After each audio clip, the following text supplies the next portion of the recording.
Alright, so let's take a look at some more of these interactive grooming tools, starting with the comb brush. Now this is one of the brushes you're probably going to be using most often. We'll go ahead and reset the tool there. What it's going to do is comb the hair. You can see the direction I drag is a direction the hair will move.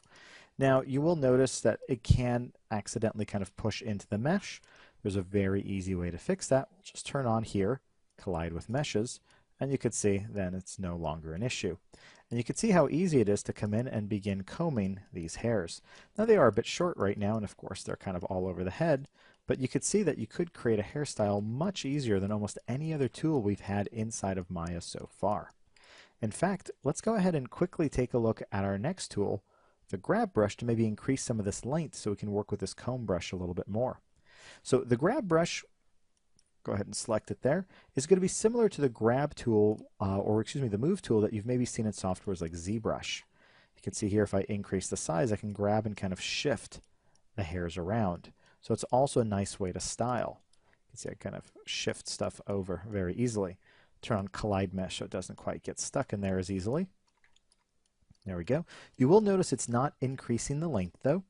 We could, of course, use the length brush to fix that, but we could also just turn off preserve length right here. And you can see now I can come in and increase the length of those hairs there just by dragging them out, kind of like that. Just increase that there. Now you might find pretty quickly that this is starting to get maybe a little bit out of hand. Maybe we want to smooth a lot of this out before we go on to working with our comb brush. So I could actually use this smooth brush here. I'll go ahead and reset that, and we'll come in and just smooth this out. So I'll just come in there and just smooth that so you can see they're kind of just at least almost feels like they're kind of sticking straight out, similar to what we would have had if this were the default. Now you will find on occasion it doesn't quite work on everything, and that's because those are coming off the normals of the ears, so as far as it's concerned it thinks they are correct. However, you can experiment with different magnitudes as well as global versus local over here, and changing the smooth curvature, and that can give you some different effects as well. But you can see overall it will smooth out our hairs. There we go. All right, now I can go in and grab this comb brush, and perhaps I'll shrink my brush down in size, and you can see how easy it is to now come in here and comb this hair over to the side. So again, very easy to use, very intuitive brushes. Again, definitely probably some of the easiest that we have inside of Maya. And also, as with all the other brushes, you can come down here to the bottom and enable symmetry if you need to, so you can comb on both sides at once. You can see it right there. So very easily you can block in kind of a very basic hair groom, hair comb, whatever you'd like to call it. Right now we're just kind of playing around with the brushes. But there we go. Okay, then we have the noise brush. Go ahead and select that right there. And just as advertised, the noise brush is going to create noise. I'll go ahead and zoom in here a little bit. You can see it's going to kind of kink up the hairs a little bit. Now you will find very quickly, especially with something like the noise brush, that you run out of resolution. Now that's going to be very easy to fix. I'm going to come over here to my actual hair, go to the attribute editor, and first let's maybe thin these out a little bit. We'll bring them down somewhat, maybe give them a bit of a taper, just so they look a little bit more like hairs. We'll maybe change the tips to be a little bit thinner there. There we go, maybe turn on a tube shade. I think we're actually good without the tube shade. And more than ever, we can see we're out of resolution right there. So we probably want to go ahead and rebuild these hairs. So to do that, I'll now open up here, select the base hairs. Let's drop down here, and the CV count, let's increase to 10. And hit rebuild. And you can see they've all been rebuilt much, much smoother. I can even go to 15. Oops, 15, not 156. There we go. And now if I come back and let's say use something like my noise brush, right there, we'll go ahead and select our tool settings, you can see we'll have a lot more character to those hairs. Now you can control all of this here with our frequency, our magnitude, and our correlation. Frequency will be the amount of little kind of noise undulations. The magnitude will be the strength.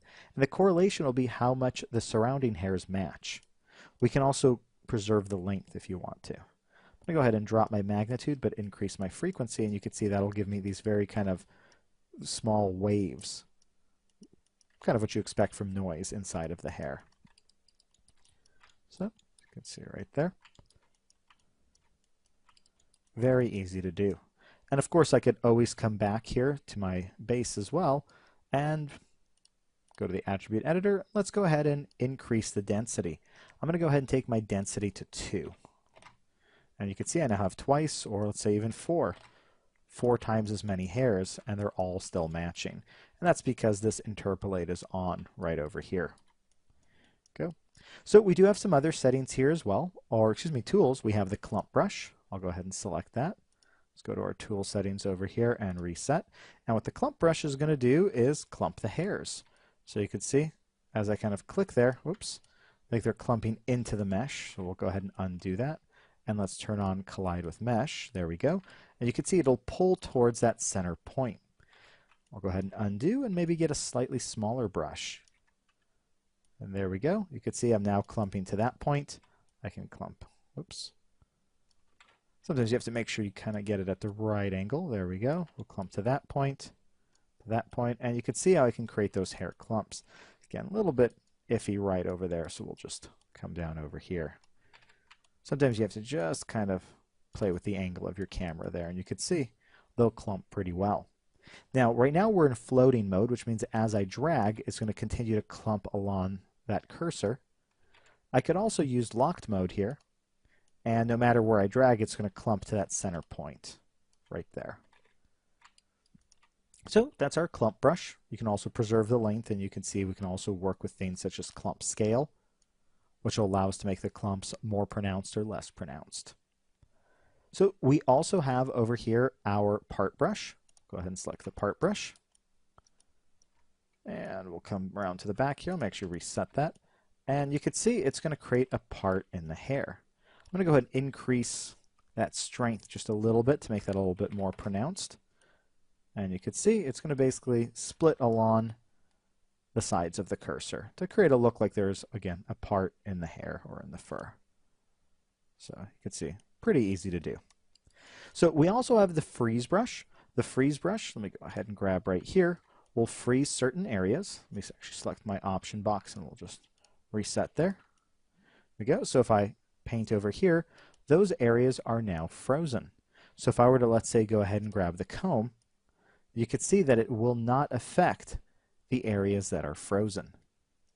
If we go back to our freeze brush over here, I can go ahead and unfreeze that if I want to. If I did have it painted, I could also invert the frozen right there. So I could also go ahead and check on unfreeze temporarily, and now I could go ahead and affect those areas without necessarily getting rid of the mask. And you can also work with smooth over here, which is basically going to act as kind of a fall off for the smooth brush there. So you can see it's still kind of painted to be frozen there, but not as strong as in the center. I'll go ahead and unfreeze all. So that's a quick look at the majority of the interactive grooming tools. So now that we know how to work with these, in the next clip, let's go ahead and actually begin trying to build out some actual hairstyles. And while we're doing that, we're going to learn how we can start working with these sculpt layers over here so that we can really organize how we use these tools. So I'll see you all there.